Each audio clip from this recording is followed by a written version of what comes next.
Hello, everyone. Welcome back to another episode of the podcast, Field Goals and Forecasts. I'm, of course, your host once again, Ryan Adio, and I am alone here again. Expect that for the next couple of weeks. I gave an explanation in the last episode, so if you want to know more about that, you can go and click that.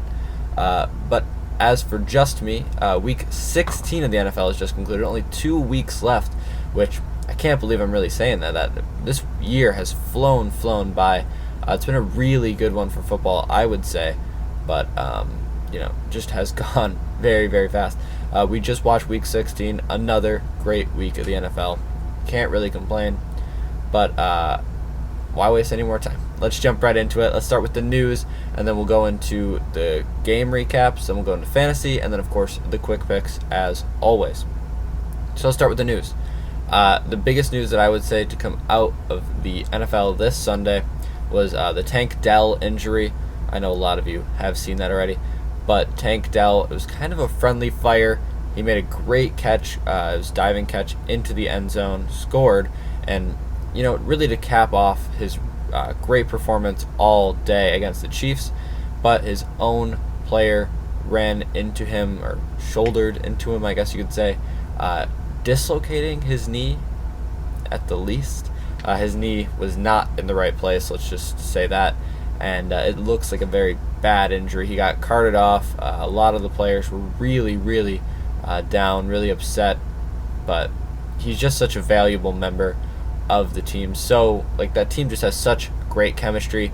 I know, especially for Stroud, Dell's appearance has really helped him, especially get acclimated into the NFL, and this was a huge loss for the Texans. But he was in the hospital. I believe he's out now, but the injury was very, very severe. Wishing him the best. Hopefully a speedy recovery. 2 season-ending injuries in 2 seasons is not the way you want to start, but he's got a bright future ahead of him. I would look forward to seeing him come back. But another injury that's very big, Jalen Hurts. He was out for the remainder of the Eagles game with a concussion. I guess not nearly as bad, obviously, but Hurts, such a valuable player to the Eagles, and a lot of people, they really question his valuability, if that's the word, to the Eagles when he was playing. But now that he's out, well, if you saw the game, you know that he means a lot to that team, and he's one of the reasons of their success. And without him, they weren't able to get it done. And yes, he was out most of the entire game, which I know hurt a lot of people in fantasy as well, including me. But no really other huge injury news that I saw, at least, which is, quick turnaround from last week where a lot of players, a lot of big names were injured.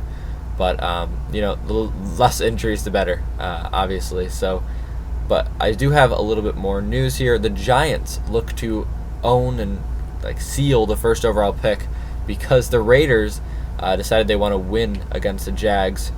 They did snap their 10-game losing streak, but at what cost?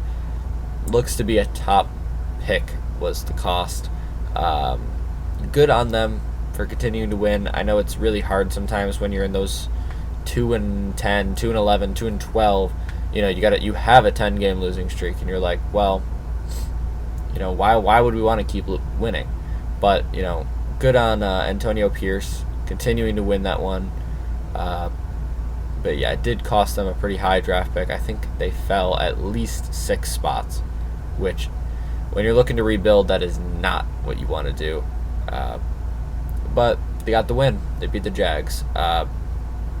But on the other side, a team that has consistently been, pretty bad, I would say, pretty in need of a first-round pick, a very high first-round pick, and they got it. The Commanders, they clinch, and they've had 10 wins in their season this year, which is the first time since 1991. Good on them. I think they finally got their guy in Jane Daniels. He's had his struggles, rookie struggles, but he looks to be the favorite for Offensive Rookie of the Year. He looks to just be probably one of the best rookies this year, and I think he does have a bright future ahead of him, if nothing else. And he's one of the main reasons, if not the main reason, why they have 10 wins this season. And, I'm glad to see it. I really am. They're kind of a turned around franchise a little bit. Dan Snyder owned the team, and, RG3. You could really go down the list of all the bad things that have happened to the Commanders. But they're back. They're okay. And they should, they have a playoff berth, and they might go somewhere. Who knows? They might even take the NFC East, but who knows? I don't think so, but it's possible. It's possible. But two teams that surprisingly were eliminated this week, Cowboys and 49ers. I mean, the Super Bowl, one of them was the ex-Super Bowl loser, and, they've been in the conversation for the last, say, 4 years, and, their team took some hits this year. I'm not sure whether you put that on Shanahan, whether you put that on Purdy, whether you put that on all the injuries they've had this year, but they are eliminated, and Cowboys, we all saw this coming, and they're still fighting too. We'll get into that later, but they are still fighting despite being eliminated. Another team that was eliminated was the New Orleans Saints. We figured. Started off the season 2-0. I mean, what a start for them, but just didn't work out past that. Sorry about that. And last bit of news here. Myles Garrett is the youngest player in NFL history to reach 100 sacks. So quickest in NFL history to do so. Yeah, I'm not surprised. Good for him. He's one of the best, if not the best, edge rusher in the league on a really solid defense with a great defensive coordinator. Browns have had their struggles this year, but at least this is something to look forward to. First overall pick back in 2017. It's for a reason. What else can you say? 100th sack before turning 29. I believe he's 28 in like 300 days or so, but still, he's not 30 yet, so he's the quickest youngest why do I keep saying that? I don't know. Quickest, youngest NFL player to reach 100 sacks. Let's just say that and get it done with. Let's jump into the game recaps here. Obviously, we're going to start with the Bills. Patriots at Bills, 24-21. Bills win that one somewhat scarily, somewhat barely. Drake May, and I'm going to use somewhat again, somewhat outperformed Josh Allen a little bit. The stats will back up that he outperformed Allen, but he did make some questionable decisions. Obviously he had the interception and the thrown ball backwards. That wasn't really his fault, but Greg Rousseau blew that one up. It was a fumble, jumped on for a touchdown by Tron Johnson. And Josh Allen, just above 150 yards, a touchdown, an interception, which very questionable interception at that too. May had 261 yards, 2 touchdowns, like I said. So he beat Allen by about 100 yards and a touchdown. But I think Allen got the job done. He's playing on 2 kind of butchered hands right now. Not that that's an excuse, but other than that one interception that he threw, I don't think he made any terrible decisions. This game was kind of carried by the run game, carried by the defense, which is what you want to see. But the Bills' defense has been very bad as of recent as well. Bills are missing both of their safeties and their number 2 DB, so that'll have something to do with it. And it just opens the floodgates for teams to throw all over you, run all over you, and that's what happened. And I think that's why May outperformed Allen just in the slightest. And if you look at it, the Patriots had the ball for around almost double the time the Bills did, I want to say. They just had more possession of the ball. They were making longer drives. They were taking 7-8 minute drives down the field. And that's what you want to do if you want to try to beat the Bills, is just take it out of Josh's hands. And he really couldn't do anything even when it was in his hands. But James Cook, wonderful performance from him. He led the team in rushing and receiving, which is crazy. Cook had 3 receptions for 26 yards and a touchdown, which led the team somehow, which is very surprising to me. But that's just something we see out of the Bills week in and week out. There is no wide receiver one. There isn't a guy who's going to have 100, maybe even 80 yards in a game, and they're still going to win because they spread it out. I mean, they spread it out. They're able to utilize their run game very effectively. Their defense is able to make easy stops. And, I mean, this is just what you expect out of a divisional game. We've seen this all over the league. The best teams in the NFL struggle in their divisions. It's just what happens. I mean, look at the Eagles. I know Jalen Hurts went out, but still, that's a divisional game. They struggled. Their defense was like Swiss cheese against the Commanders' offense.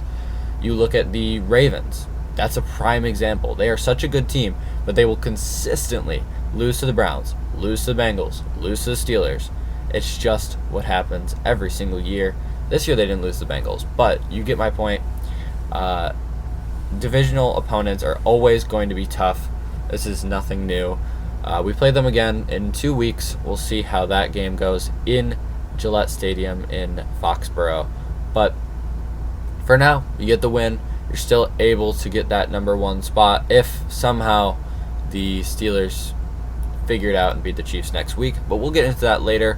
A couple things as well I wanted to say. Bills tied the franchise record for most rushing touchdowns in a single season, which was 29 in 2016 when we had LaShawn McCoy. And then Taron Johnson's fumble return touchdown is Bills' first fumble return for a touchdown since 2020 at Denver. So it's been a good while since we had a fumble return touchdown.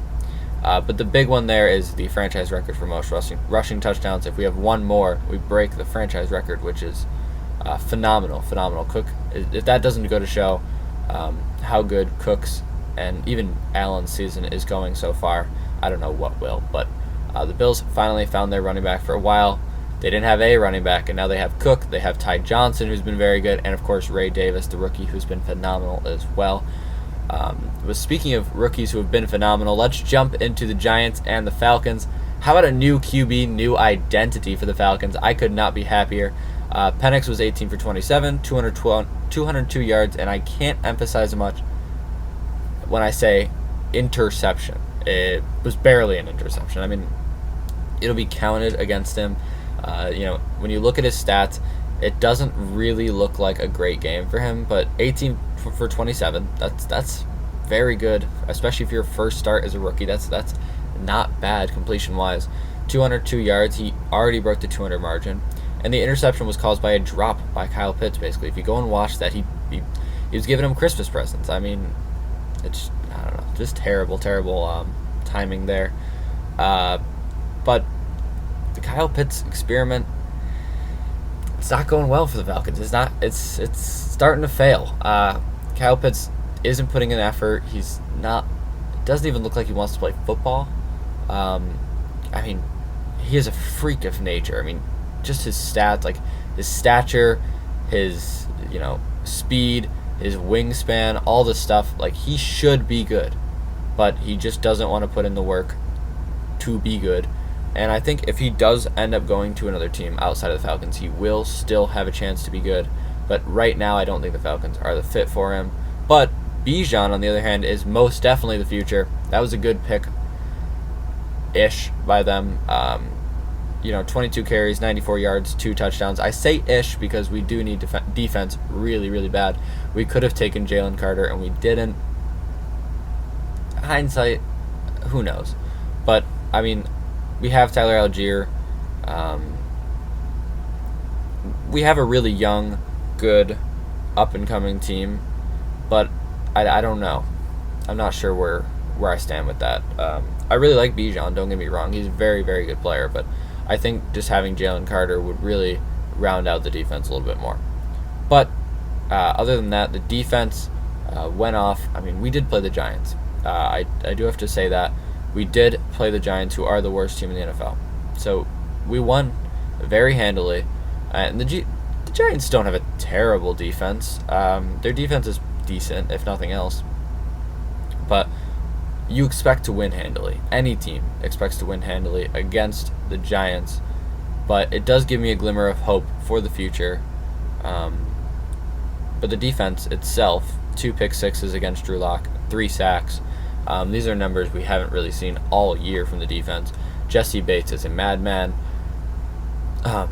Matt Judon had the other pick six, kind of just fell to him. But you know what? Good for him. It's his first show up in a while, but I'll take it.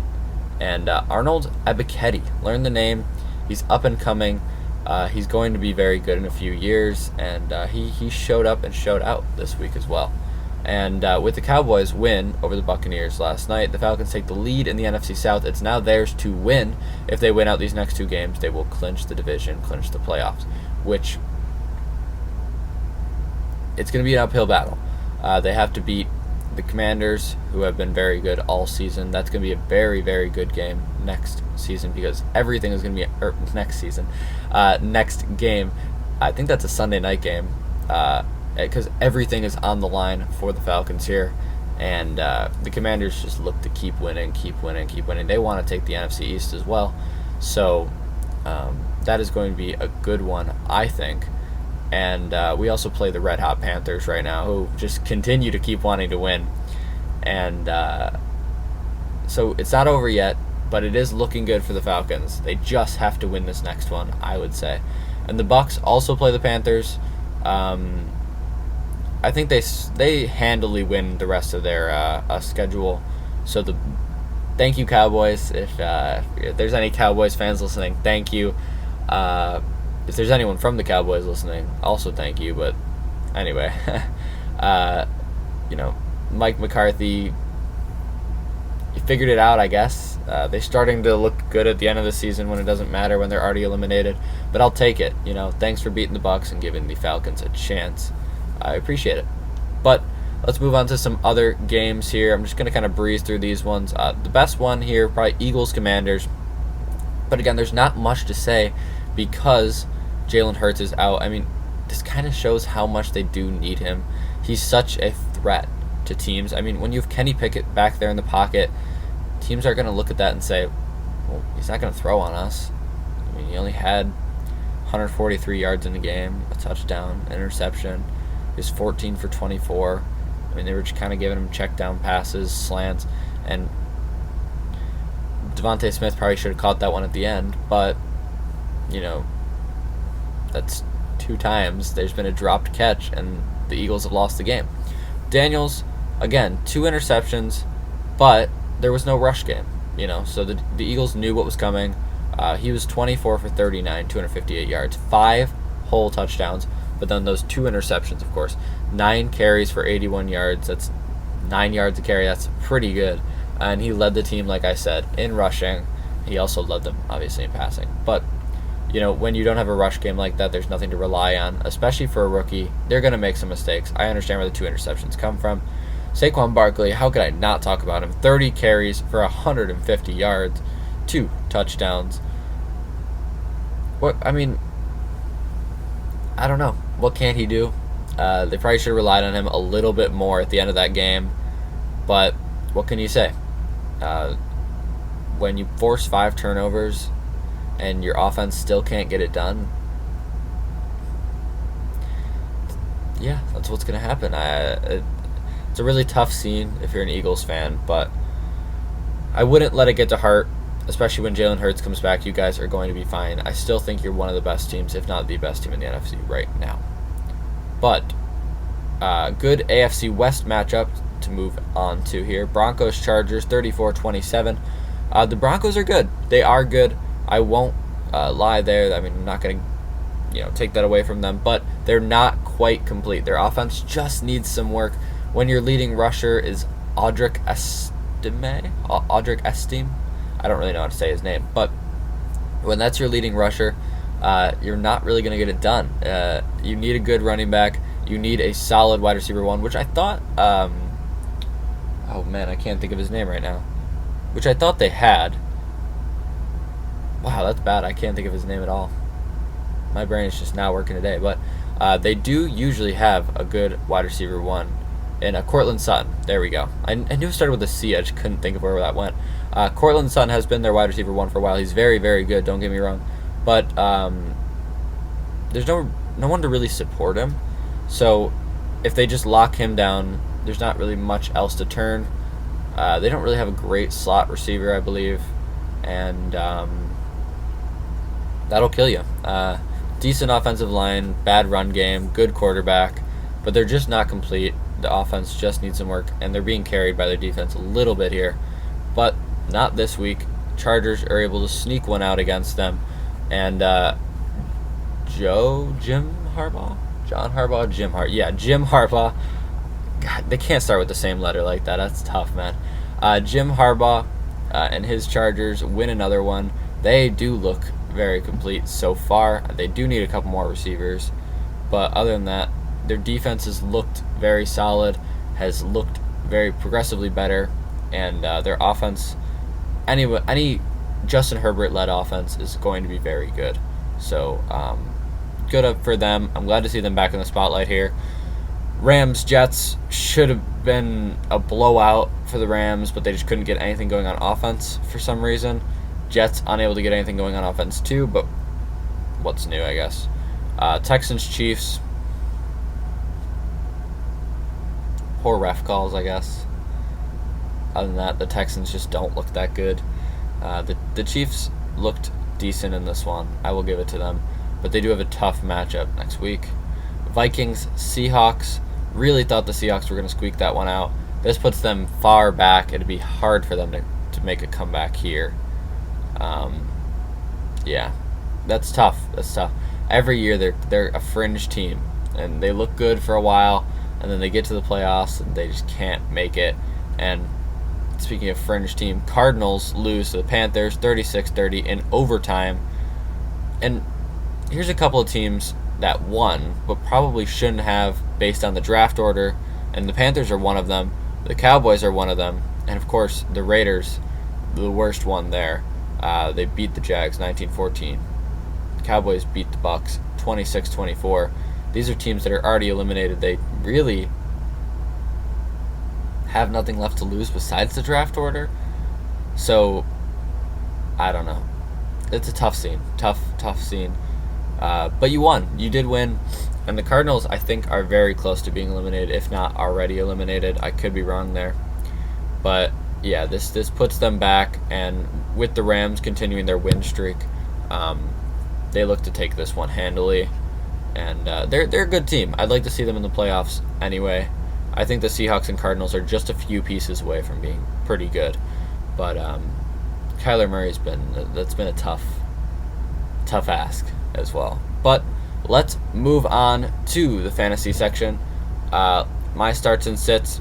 I'm going to start with QB here, as always. I'm going to start with Baker Mayfield at the Panthers, who have the 28th worst pass defense. This is kind of a must-win game for the Bucks, and this is a must get Mike a lot of yards so he can hit that 1,000-yard mark again. And I think Baker will, play his heart out, and he gives it all for his team. So I think this will be one of the weeks that he does that. He'll put up a good amount of points for you if you need him. And I would sit Patrick Mahomes for some reason. If you somehow have Patrick Mahomes and you're in your fantasy finals, please sit him. He's playing the Steelers, coming off an absurdly short week, and the Steelers defense has just been so good. They're third against the QB. And for running back here, I'm going to go with Kenneth Walker against the Bears. The Bears have been pretty bad against the run all year, coming in 28th in the league. That's not a good number. And I think they want to get him going a little bit, and they need to start winning here if they want to have any chance of being in the playoffs. And then sit Josh Jacobs against the Vikings. I'm recording this on a Monday, so I haven't seen the Vikings-Saints game yet. If it's not Vikings-Saints, I'm sorry, the Packers-Saints game yet. I'm thinking everywhere right now. Packers-Saints game. If the Packers don't win that one, that would be something to talk about, but I have a feeling they're going to handily take that one.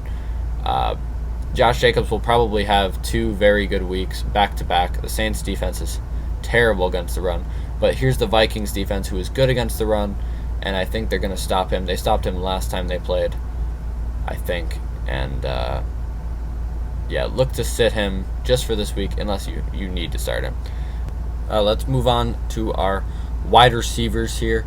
I'm going to start Jaden Reed against the Vikings. Kind of the opposite of what I just said. The Vikings have a good rush defense, bad pass defense, So you're going to look for Jaden Reed to come out of that slot position and absolutely just tear them up a little bit here. Yeah, I think he'll have a good week. They're going to have to go away from the run game, I think. And for sit, I'm going to sit Brian Thomas. He's had his drop problems, he's had his QB problems, and he's playing the number one pass defense in the league in the Titans, which is very surprising, but good for them. They have a bright future ahead of them, I believe. But let's move on to my game of the weeks and my quick picks to wrap it up here. My game of the week is going to be the Falcons at the Commanders on Sunday Night Football. I believe that'll be a good one. Must win for both teams, which is very exciting for me. And I'm not just saying that because I'm a Falcons fan. But let's move on to my quick picks here. Let's do both of these Christmas Day games because I believe they're both very good. The Chiefs and the Steelers are both coming off a very, very short week. But I do think I've taken the opposite team of the Chiefs every single time, it feels like, and every single time I'm wrong. So you know what? Let's go with the Chiefs because if I mess up this quick pick, at least I won't be too mad about it. Let's go with the Chiefs. I'll take them to beat the Steelers here. Steelers, I believe, are still not going to have George Pickens, which is a huge, huge loss for them. And then Ravens at Texans. I'm going to go with the Ravens. I don't really love the Texans this season. The Ravens have looked good when they're not playing a divisional opponent, and they're playing a pretty solid Texans team. But again, both short weeks, but I don't think the Texans get this one done. Thursday Night Football, Seahawks and Bears. I'm taking the Hawks. Bears don't need to win anymore. Seahawks need to win to stay somewhat alive, and I think they take this one. They're the better team. 1 p.m., Packers, Vikings. I'm going to go with the Packers here. The Packers haven't overly impressed me, but also the Vikings, I've seen their weaknesses. I've seen how weak they can be, and I want to say that this is the Packers' game to win if they want to take it, and that will put the Vikings out of contention for the first overall seed. Sunday Night Football, Falcons, Commanders. I'm going to roll with the Falcons. I know it's shaky. I don't know. I don't know how good they're going to be, but I have faith in them to beat the Commanders. Commanders are very turnover heavy. They don't have a good rush game. As long as our defensive coordinator doesn't absolutely throw this one, I think the Falcons have a shot at this one. It's a must-win for them. Lions at 49ers. The Lions are going to take this one pretty handily. I have no doubt in that. The 49ers have been bad all season. Injury bug, coaching problems, who knows. But the Lions take this one, and I think that puts them very, very far ahead for the first seed.